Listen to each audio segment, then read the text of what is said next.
El Foro Penal, organización que durante más de 2 décadas ha velado por los presos políticos en Venezuela, recibió con escepticismo la nueva ley de amnistía.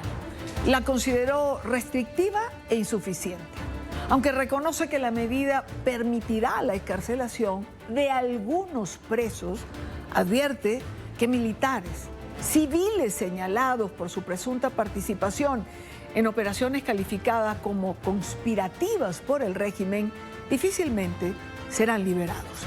Casos como el de María Corina Machado, por ejemplo, dirigente política que hoy está en el exterior, no están amparados por esta ley. Oliver Fernández en Caracas tiene más información. Olidania, buenas tardes, así es. Los representantes de las distintas organizaciones no gubernamentales aseguran que la aprobación de esta ley deja por fuera a más de la mitad de los presos de conciencia. Y esto lo que quiere decir es que no cesa la persecución política en esta nación suramericana. Ahora tendrán que buscar otros mecanismos fuera de la ley para tratar de buscar la excarcelación de todos. Veamos el siguiente informe.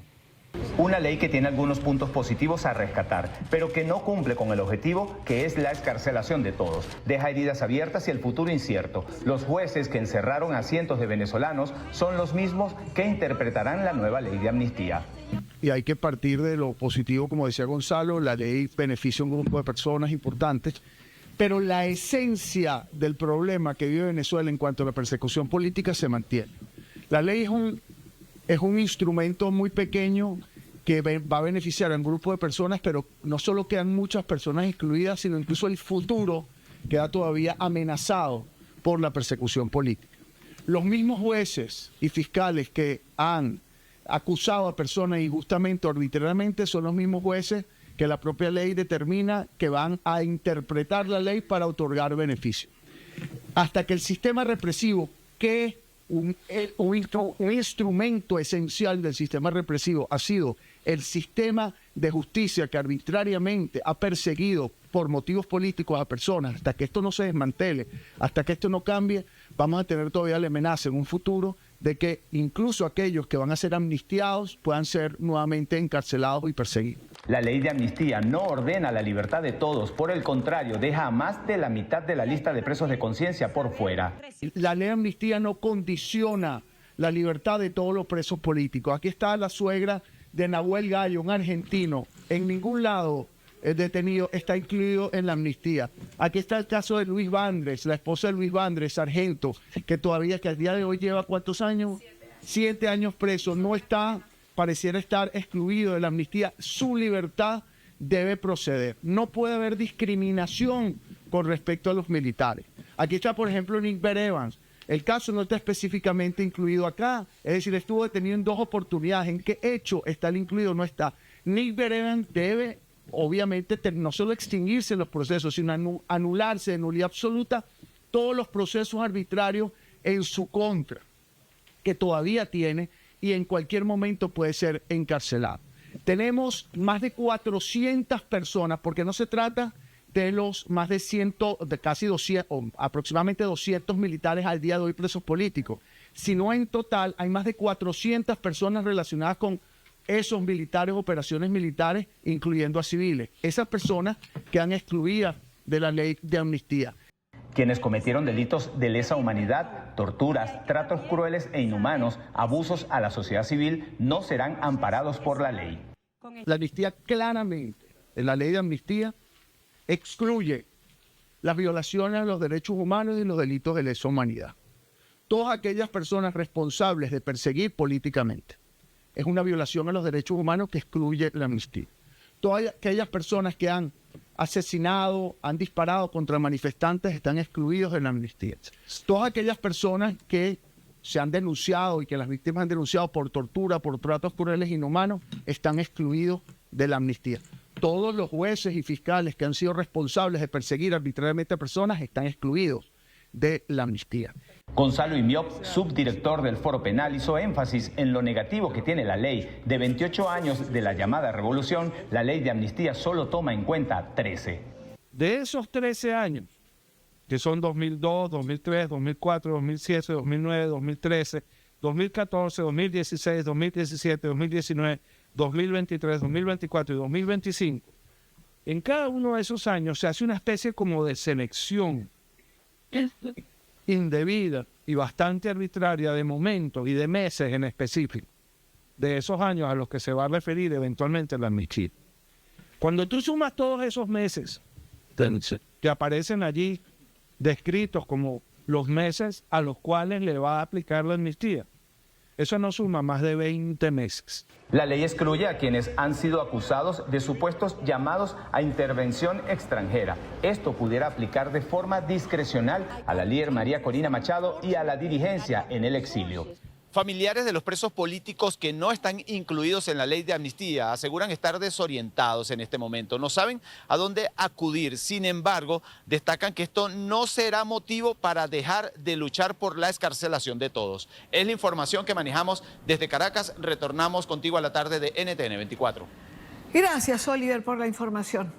En esta parte del programa quiero saludar a Rafael Uzcategui, director de la ONG Laboratorio de Paz. Fue coordinador general de Provea. Rafael, bienvenido. Gracias por acompañarnos. Y Dania, como siempre, agradecido por la invitación y contento de dialogar con tu audiencia. Calificaciones sobre esta ley hay varias, yo diría que muchas. ¿Cuál es la tuya?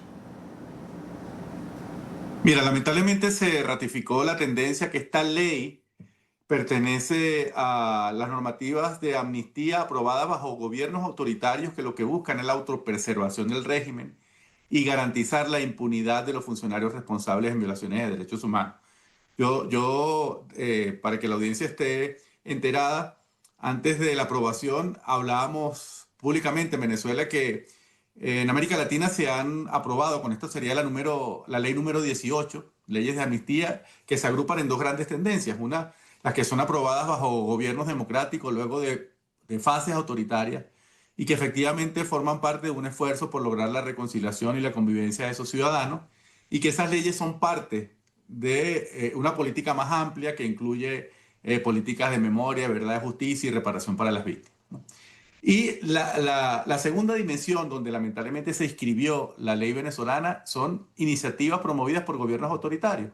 Por ejemplo, cuando Pinochet en Chile se aprobó también una ley de amnistía bajo Fujimori en Perú y más recientemente con Daniel Ortega en Nicaragua. Y esas leyes, aunque lograron liberar a algunas personas, básicamente tenían el objetivo de protegerse frente a investigaciones futuras, generar impunidad, y lamentablemente esto es lo que ha ocurrido. Así que uno ratifica que se alegra si 1, 10, 20 o 50 personas son beneficiadas por esta ley, por supuesto. Pero como defensores de derechos humanos tenemos que alertar que esta se está convirtiendo en una ley de autoimpunidad y una ley de olvido por dimensiones que podemos hablar a continuación. Claro, preservar la memoria es siempre necesario para que el horror no se repita. Pasó con el Holocausto, siempre lo pongo de ejemplo. De no haber sido por la memoria preservada, no habríamos sabido nunca cuántos millones de judíos fueron sacrificados. La memoria es importante en eventos como los que hemos vivido a lo largo de estos años los venezolanos. Cuando las leyes de amnistía son esfuerzos democráticos, casi siempre también llevan a partes. Rafael, por ejemplo, con esta ley de amnistía queda anulada la ley del odio, la ley Bolívar, entre otras, por ejemplo, ¿no? Que siguen absolutamente vigentes y que son leyes restrictivas. Y uno pregunta entonces, ¿en qué quedamos?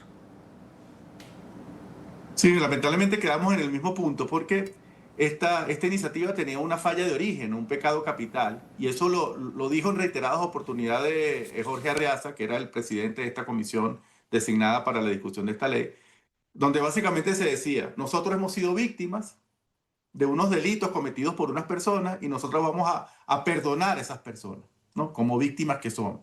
En cambio, cuando son leyes promovidas por gobiernos democráticos y que son parte de un real proceso de transición, por supuesto, se reconoce la responsabilidad del Estado en graves violaciones a los derechos humanos. Las personas que son beneficiarias se califican de víctimas de esas graves violaciones y, por tanto, pues hay una serie de consideraciones adicionales. Fíjate que es increíble. La verdad es que yo ayer no lo podía creer porque uno sabía que era una ley deficiente, pero en la segunda discusión se agravó más. se hizo peor en la segunda discusión. En vez de atenuarse las situaciones más complicadas de esta ley, se agravaron con este contrabando que se metió a última hora, ¿no? Que fue este artículo 16, en donde esa supuesta teoría de Jorge Arriaza de que la no repetición es que las personas beneficiarias no tienen que volver a incurrir en los delitos, ¿no? Finalmente fue lo que se incluyó. Fíjate, una lectura, bueno, esto va para el libro Guinness de los récords, ¿no? Porque toda la doctrina internacional en materia de derechos humanos responsabiliza de políticas de no repetición es al Estado, a las autoridades, no a las víctimas. Entonces, ¿qué es lo que te están diciendo? Si estás siendo amnistiado en este momento porque mandaste un tuit indebido, ¿verdad? Si el día de mañana tú vuelves a mandar un tuit con un contenido similar, vas a volver a ser procesado, ¿no? Entonces, estas políticas de no repetición tienen, digamos, un sesgo terrible o una interpretación terrible en la situación venezolana. Y es por eso que mucha gente la está calificando como una ley de extorsión, como una ley para mantener controladas, extorsionadas, neutralizadas en el ejercicio de sus derechos políticos a las personas que van a ser beneficiarios de esta ley.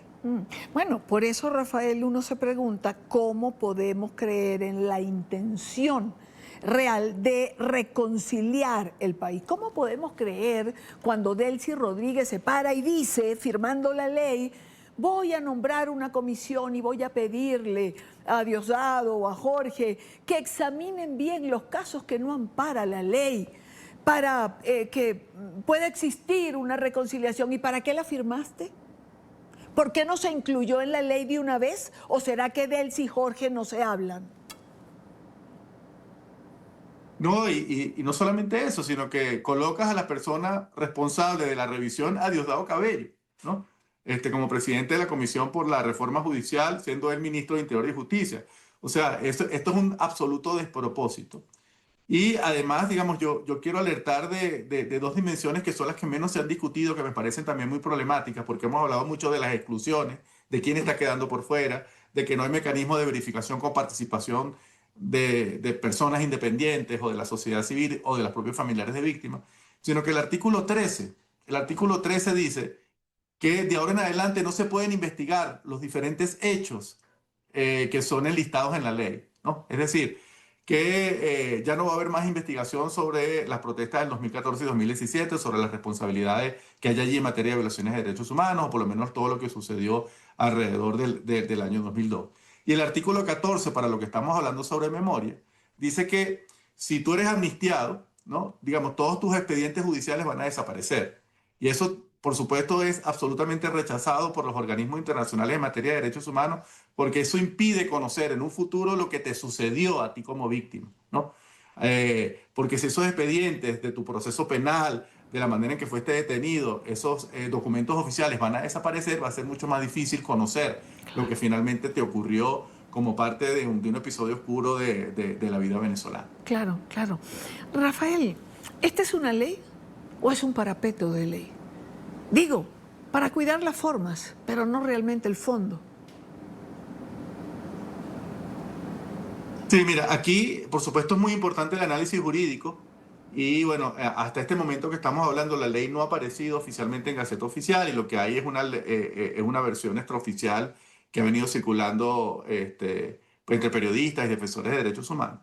Pero es tan importante el análisis político, ¿verdad? De por qué las autoridades, por qué Delcy Rodríguez y su hermano pues realizan esta ley y cuando uno revisa hoy los titulares de la prensa internacional, el titular es: se aprobó en Venezuela la ley de amnistía de manera unánime junto con la oposición venezolana. Eso es lo que va a recordar la mayoría de los actores internacionales.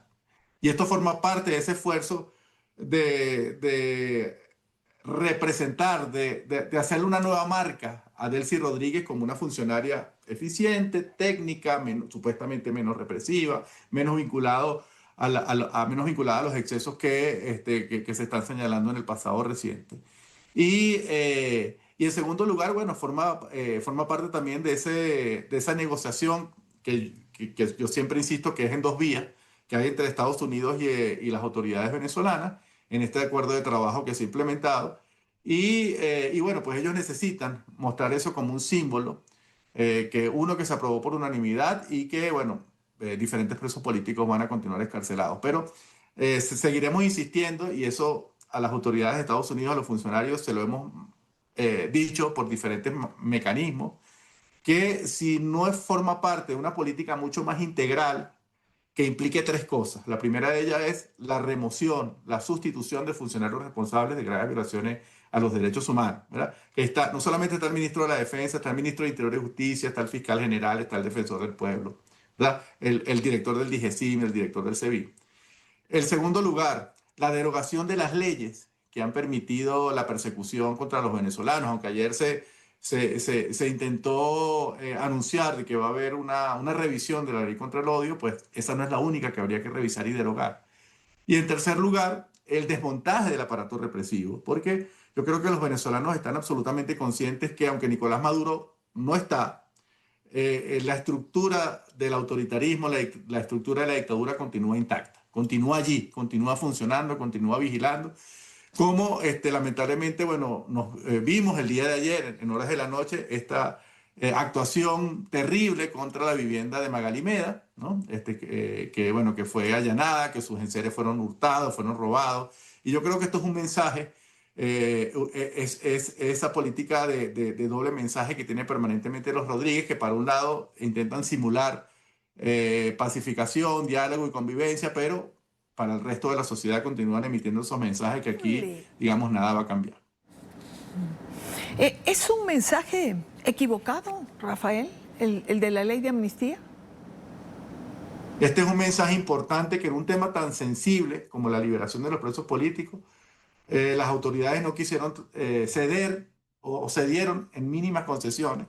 Esto es un mensaje de que hay más voluntad de autopreservación que de avanzar hacia un real proceso de convivencia y de transición a la democracia, y que va a ser la sociedad venezolana la que tendrá que seguir saliendo, no solamente para exigir la liberación de las personas que van a quedar detenidas, sino también para colocar una agenda democrática, que es la que los venezolanos quieren, desean ponerla sobre la mesa, ¿no? Yo creo que esto también nos tiene que, manteniendo todas las medidas de protección necesarias, porque, reitero, el aparato de represión continúa intacto. Bueno, pues los venezolanos han comenzado a hablar, aprovechando este momento, y pues hay que colocar esa agenda democrática y darle contenido a esas tres fases anunciadas por el secretario Marco Rubio para Venezuela. Quiero agradecer estos minutos a Rafael Uzcategui, director de la ONG Laboratorio de Paz.